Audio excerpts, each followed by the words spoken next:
Hi, my name's Bob Balanson, and I build dumb robots. If you've been watching my channel for any amount of time, you're probably familiar with these two robots. This is my 1-pounder, it's called Jordan. I've been building and iterating on this robot for about 2 years now. It was my first robot, actually. And this here is my 3-pound robot, Peekaboo. I've been building and iterating on him for about a year now. And recently I had the opportunity to branch out into a larger weight class, 12 pounds as a matter of fact, at the Robot Ruckus event at the Orlando Maker Faire. And so I built this. This is Blue Marlin. It's a 2-wheel drive vertical spinner robot inspired by the 30-pound robots Vorion and Phenomenon, built by Brandon Bennett Young. You might know him from NHRL. He won the Golden Dumpster at one of their events this year, as well as he placed top 8 in the grand finals. So safe to say he's had plenty of success with that robot, with those 2 robots. And I'm hoping to get some of that success for myself. So Blue Marlin, it's pretty similar to Vorion or Phenomenon. The main differences being in the construction method. I've got a one-piece billet UHMW chassis that makes up most of the structure of the robot. And unlike Vorion and Phenomenon, I do not have a self-righting mechanism or any forks. The principal reason for that being cost and complexity. I'm already about $2,000 into this robot and would prefer to not have to spend that money if I don't have to. But also I figured I didn't really need it. Didn't really need forks because there weren't really a whole lot of robots at Robot Ruckus with really aggressive ground game. And didn't really need a self-righter because I figured I could lay out the robot in such a way that I'll be able to self-right with my wheels when I get stuck on my back, or with my weapon when I get stuck on my front. Otherwise though, it's a pretty simple and standard 2-wheel drive vertical spinner bot. It spins a 1.5 pound disc at about 200 miles an hour or so to impart about the same amount of kinetic energy on its opponents as a .357 Magnum round. It drives at a top speed of about 12 miles per hour in order to feed my opponents up the wedge and into the disc. With all that said, let's see how it did at Robot Ruckus. The tournament consists of a 5-round Swiss format with a 4-robot single elimination sudden death tournament to decide the winner. My first fight was against a 4-wheeled wedge bot named Trickster. Trickster's got a chassis and wedge mostly made out of UHMW, the same ultra-tough plastic that I made the chassis of Marlin out of. So, should be a tough nut to crack. Let's see how I did. In the red square, when this bot goes trick-or-treating, all he'll give you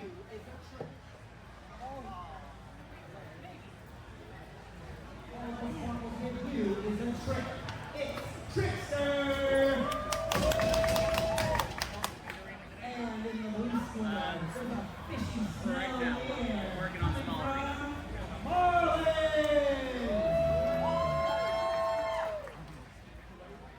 Red square, are you ready? Red square is ready. Blue square, are you ready?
Could he be a fish out of water?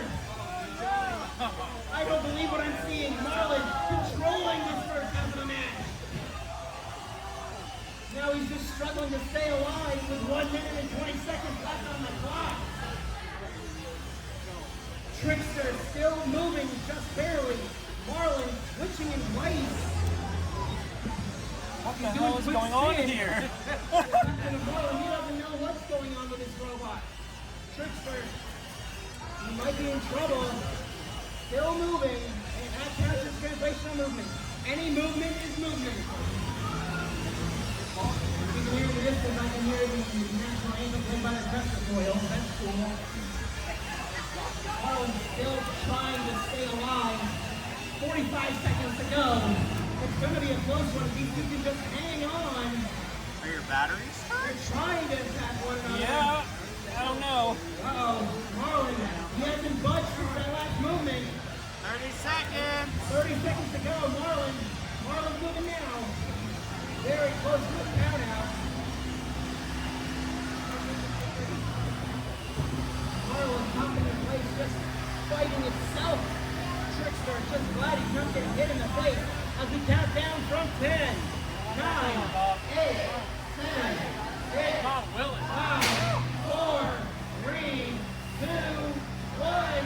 This one will go to the judges. One final shot from Marlin to end the match. It's going to be a close one. Oh man. Watch out. Is your battery going out? I have no idea. Well, in its first fight, I almost managed to snatch defeat from the jaws of victory. I was doing really well in the beginning there, got a lot of big hits in, but ultimately my drive ESCs just kind of said nah. These are the same ESCs that I was using last year in my and my friend's Beetleweight multibot called Tank and Spank. If you remembered that, wow. And come to think of it, Tank and Spank had the exact same problem with its weapon as Marlin is now having with its drive. I originally chalked that up to a battery issue. I thought I underspec'd my battery, but apparently not. These ESCs are just kind of cursed, I guess. As for Trickster, their chassis was pretty well tweaked by the end of that fight, and so they were having trouble driving. My drive was just hanging by a thread. I was able to twitch it a little bit, and ultimately that fight went the distance, and I was awarded the win due undoubtedly to the compelling first half performance of Blue Marlin. So that's great. I can't let another fight go to the judges again, or else I'll probably lose because my drive's gonna go out. Great. With that in mind, let's go to my next fight. My second opponent had to bow out of our fight because their bot caught fire, and so my round 3 fight was against a robot called Butterside Down. Butterside Down is an overhead horizontal spinner built by Mike Wilhelm of Physics Anonymous. They've got a great YouTube channel, by the way. And it's a very well-built machine. If you get a chance to check out the internals of it, I highly recommend it. They're very, very good looking. And very well made too. It's just the problem with Butterside Down is, and he alludes to this in the name of the robot, if it lands upside down as a overhead horizontal spinner, it's gonna be pretty hard for him to self-right. He's kind of got it figured out with the self-righting stick that you see a lot of overhead spinners using. But obviously if that weapon goes out and he gets stuck upside down, that's it. So let's see how I did against Butterside Down. Here we go. It's time for another explosive match. Are you ready?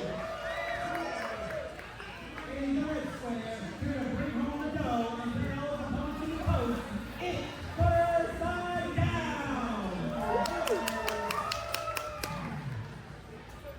And in the blue square, here to make a splash in the competition and send you all the way across the Atlantic Ocean, it's Marlin. Are you ready? Yep. Maker fan,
self-righting with your weapon is a pretty risky strategy, because if that weapon goes out, now you've lost your self-righting mechanism, and if you get stuck upside down, that's all she wrote.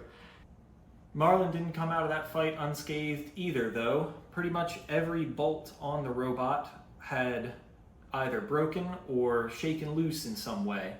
I'm pretty fortunate that I decided to go with a billet chassis. It's all one piece, so there's no bolts holding it together. So I didn't have to worry about the structural integrity of the robot being compromised by every single bolt on the robot coming loose. The reason they all came loose is because the ones holding the weapon disc onto its hub all broke off. Butter side down came in, hit it from the side, and just kind of pulled the heads off all 6 of the button head screws holding the weapon on. And luckily, I've designed my hub in such a way that it doesn't need those screws in order to transmit torque. Those screws only hold the disc axially. And so the disc was allowed to move axially, it was allowed to kind of shift side to side a little bit, and it ended up catching its own upright, and that was that clattering sound you heard for most of the match.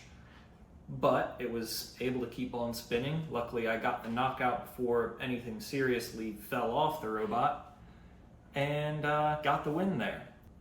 Going forward in the tournament, I decided to solve the problem of all my bolts coming loose by putting red Loctite in all of the brass threaded inserts that are in the UHMW chassis.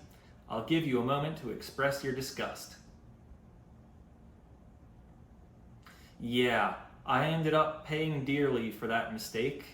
In the hours that I spent removing those inserts and the cut off pieces of screws that I had to cut off in order to get them out, and then welding in new filler material into the UHMW, inhaling those nice plastic fumes, and then installing new inserts. But as you can see, all is well now. But for the rest of the tournament, the wedge is stuck where it is. My next fight is against Delta V, a 2-wheel drive vertical spinner built by Rob Ross of Team Technoside. Delta V, I believe, was a new build, and it was very scary because on day 1, I saw it sending each of its opponents all the way up to the roof of the 8-foot tall Robot Ruckus arena. It's safe to say I was pretty scared of that, and Blue Marlin doesn't really have that kind of roof shot power to it.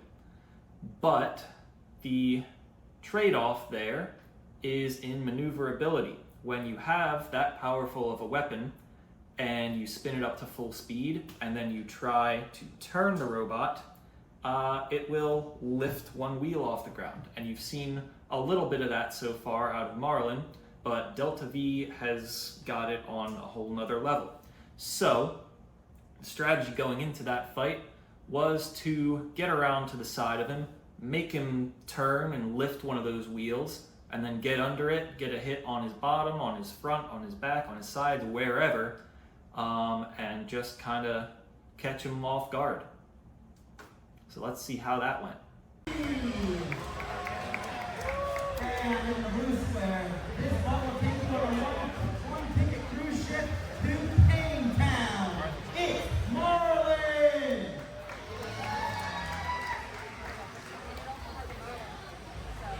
Red square, are you ready? Blue square, are you ready? Might be. Maker Fair, are you ready for the first fight of the day? Let the battle begin in 3, 2, 1. Power against power. Delta V goes against Marlin. Delta V's out of the winner. Marlin is your winner. Well, that match went about as well as it possibly could have. You can see I sort of got around to the side of him. He tried to turn and face me, lifted up one side, lifted up that plow, and that was all she wrote. Got a good hit underneath his plow, which sent him flying backwards. Some good driving on my part, not gonna lie. Gonna pat myself on the back right there. Followed it up with another big hit and a lucky bounce. Landed him right outside of the arena, between the kick plate and the wall. That is an instant knockout for safety reasons. We can't have a robot, trying to break itself loose from the kick plate and damaging the arena. So I was awarded the win by knockout. As for damage, I ripped a fairly large hole in the back of his chassis, but otherwise both robots were ready to keep on trucking. So we did. And Blue Marlin fought against Rob's other robot, his other 12-pound robot. It's called Dredge. Dredge is a very large horizontal undercutter that's very much a glass cannon type robot with a weapon that is actually wider than the plow on Blue Marlin. The plow on Blue Marlin, by the way, is about 14 inches wide. I say about, it's exactly 14 inches wide. And the weapon on Dredge was bigger than that. To compensate for the amount of weight that had to go into the weapon to make that happen, the rest of the robot is made of carbon fiber, which is nice and brittle and easy to cut through. So let's see how the fight against Dredge went.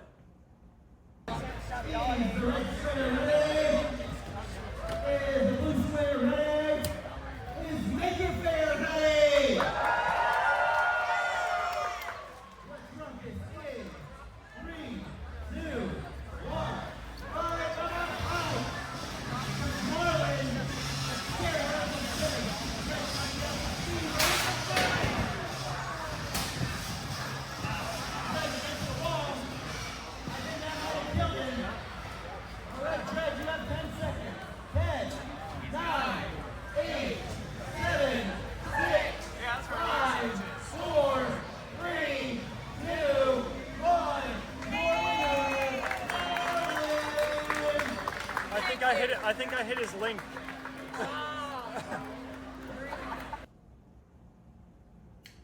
Well, that was awkward. Dredge had been having some problems spinning up earlier in the day, and Rob asked me to give him a few seconds to try and spin up, which, because I want to put on a nice show, I did give him a couple of seconds. It became evident that he wasn't really able to spin up, so I went in for the kill.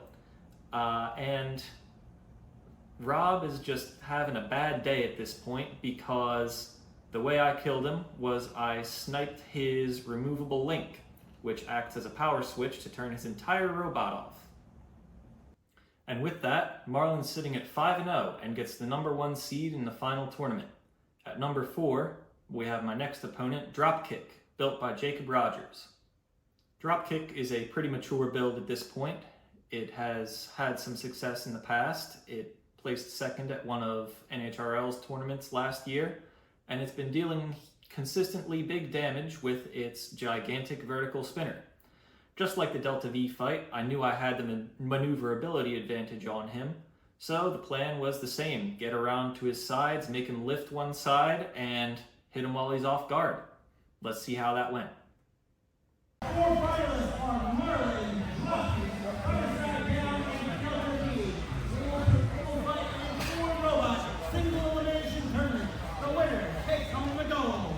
Even though the leader is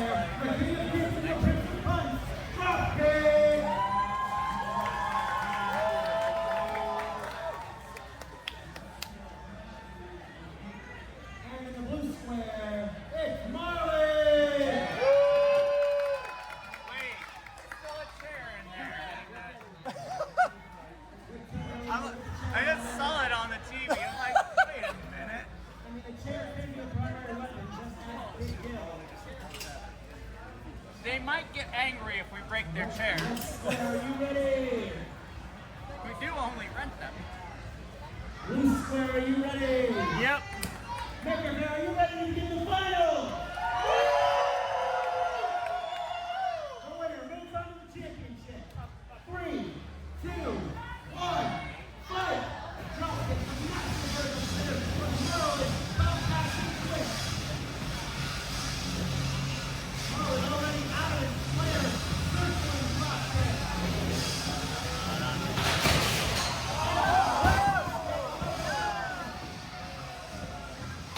Oh!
Well, that wasn't the best camera angle ever, but solid win against Dropkick anyway.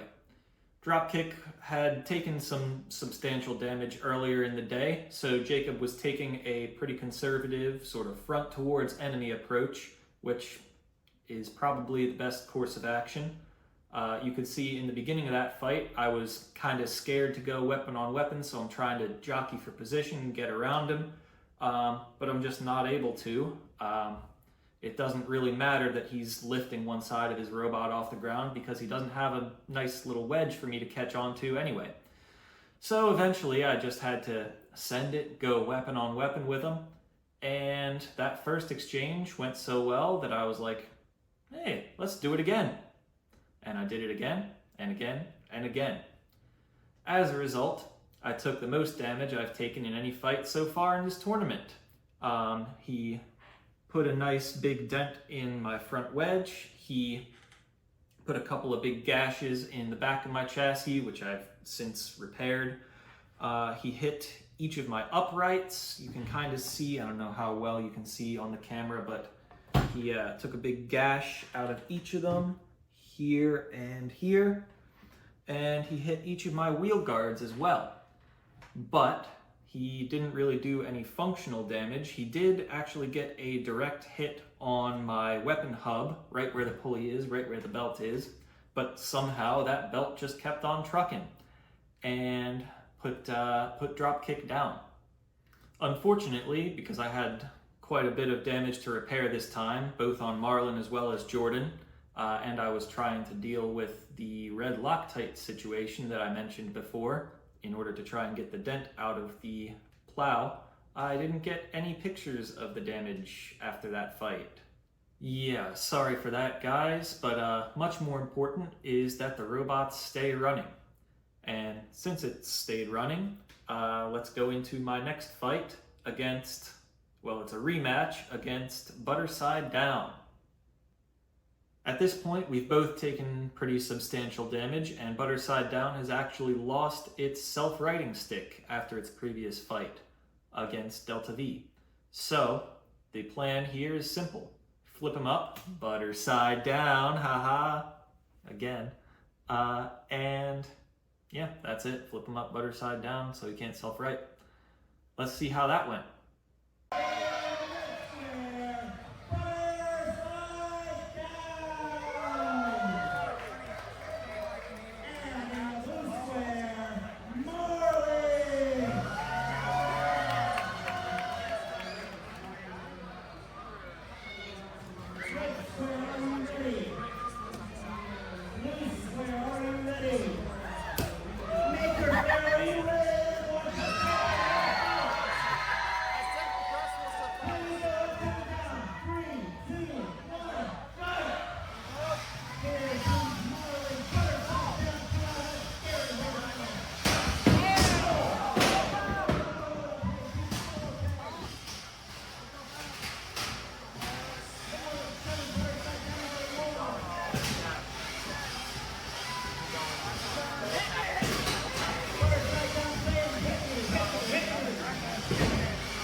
Great camera work, Bob. I've managed to put the camera in exactly the wrong location to record the kill shot. But what ended up happening was Butterside Down's power switch came loose and just turned off the whole robot. Not really the way that you want the championship fight to end, but that does mean that Blue Marlin is your Robot Ruckus 12-pound champion.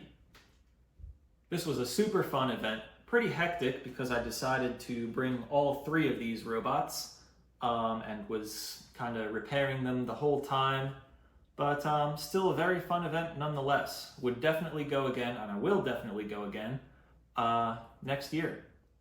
I've also signed up for the January 20th NHRL event, the New Year, New Bots event, where I will be bringing both Peekaboo and Marlin, which are both new to NHRL. So be sure to tune in on January 20th to watch Marlin and Peekaboo both fight. In the meantime, I'll be making some upgrades to Marlin. I'll be getting rid of those cursed ESCs in favor of some big beefy ones, some 80 amp ESCs. They're rated for 12S, even though I'm only running a 6S battery in here, so I should have plenty of safety margin, and there should be no problems with those ESCs whatsoever. I'll also be adding configurations to Marlin, specifically one with forks instead of a plow, as well as one with top armor to hopefully stave off that cam lifter hammer saw thing that Jeff Waters is cooking up. That's gonna be fun. One more thing. If you like this video, please go do all the YouTube things, like, comment, subscribe, the bell, etc. This is my first time doing a video where I'm sort of talking into the camera, and I want to see what you guys think of it. I want some honest feedback. What am I doing well? What could I do better? And do you guys want to see more content like this going into the future? Hopefully next time I'll be able to produce a video in less than a month and a half? Yeah, sorry boys. But that's all for today. So till next time, bye.